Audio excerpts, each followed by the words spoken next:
In this tutorial, we'll talk about the various windows and panels in Aximmetry, and about the docking system that provides the framework for these.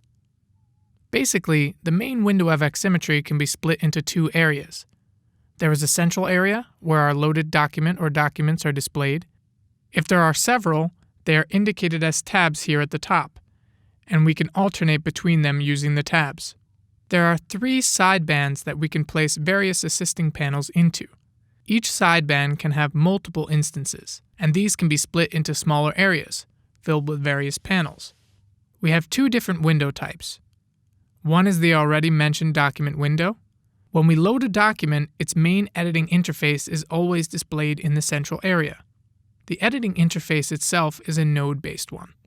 We call it Flow Editor in Aximmetry. The other window type is what we call Panel in Aximmetry. Panels are assisting windows serving various editing and viewing purposes. These also can reside in the central area with their own tabs at the top. But they also can be placed into any of these three sidebands. As I mentioned, sidebands can have several instances filled with various panels. Let's examine this right sideband. Its icons here at the edge are split into two groups. The first group contains the icons for the three panels: pin values, dashboard, and processor load. The second group has a single icon only. If I click on it, a completely different sideband appears, which contains a single panel only, the history panel. Now if I click on any icon from the first group, we can get back the previous sideband with the three panels. If I click on the currently active icon designated by a blue color, it closes the whole sideband. Thus, by clicking on the icon repeatedly, we can close and open the sideband. There are other ways to close a sideband. We can click the double arrow icon at the header of any panel. The third way is double-clicking the header of any panel. Of course, the sideband can be sized at will. But if we pull the separator along to the edge, the sideband closes. So this is the fourth way to do that. Let's rearrange the interfaces a bit. For example, I want to move this preview panel in between the pin values and the dashboard panels, thus further dividing the right sideband. I simply grab the panel at its header. As I drag it along the sideband, I can see the possible target areas marked with blue. At the desired one, I release the mouse. As we can see, a new icon appeared here in the first group, representing the preview panel. What if I want a completely new instance of the sideband, containing a different set of panels? Grab the log panel this time. We have to pull it to the side until we see a full height blue marking, then release the mouse. We can see that a new icon group is created here, and along with that, a new instance of the sideband filled with a single panel. We can fill it up with further panels.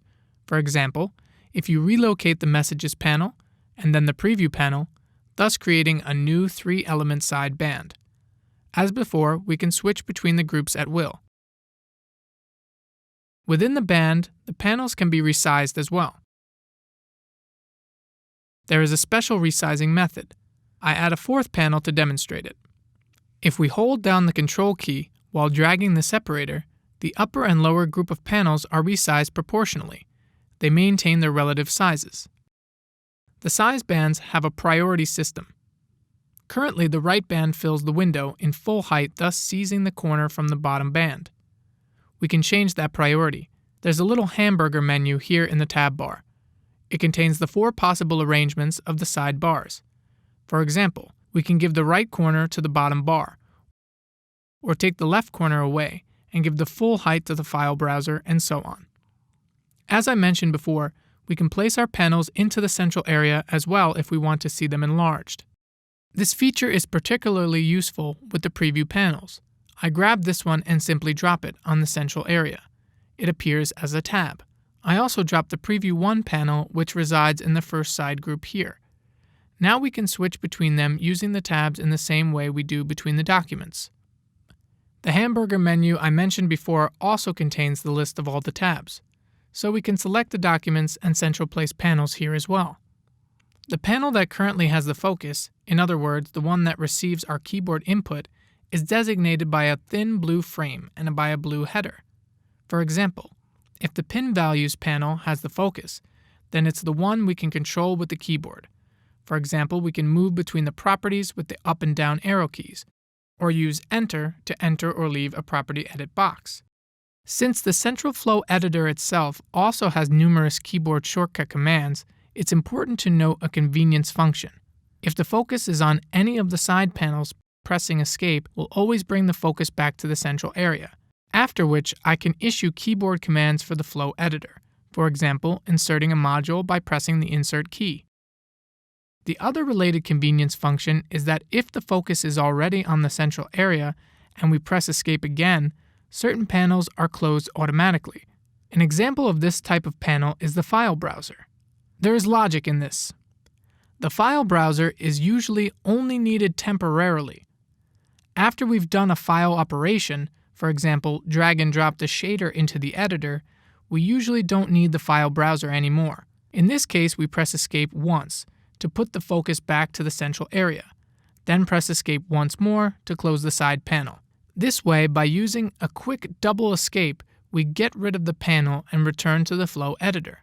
The module type browser panel behaves the same way. We will return to these panels later. Panels also can be detached from the main window, which is particularly useful if we work on multiple monitors. Now I'll demonstrate this function on a single monitor. So I shrink the main window. Let's suppose we want to detach the pin values panel and put it into a separate window, either on the same monitor or on another one. I simply grab its header and drag it outside the main window. Upon this, a new so-called floating window is created. It can be placed arbitrarily independently of the main window. This floating window is a complete full-featured docking window with a structure identical to the main window structure, so we can insert the other panels into it, either dropping them on the central area, thus creating tabs, or adding them to the 3 side bars. Let's add the file browser too. We can create any number of floating windows, all with the full docking functionality. But notice an important thing. If a floating window contains a single panel only, we have to differentiate between the window itself and the contained panel. By grabbing the entire window, we cannot transfer the panel into another window. Instead, we have to grab the panel itself by its tab.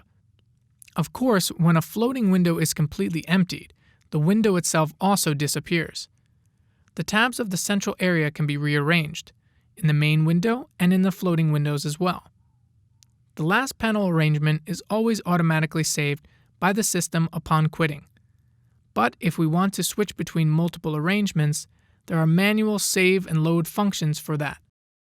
In the View menu, choose Save Layout. Let's save it to the practicing project and name it Test. To test it, I first change back to the default arrangement by choosing View/Restore Default Layout. To restore the saved arrangement, we can choose View/Load Layout, and then choose the desired layout file. But we can use the side file browser as well. Let's find our file. It's the test.xlay. Simply double-click it and we can get our arrangement back.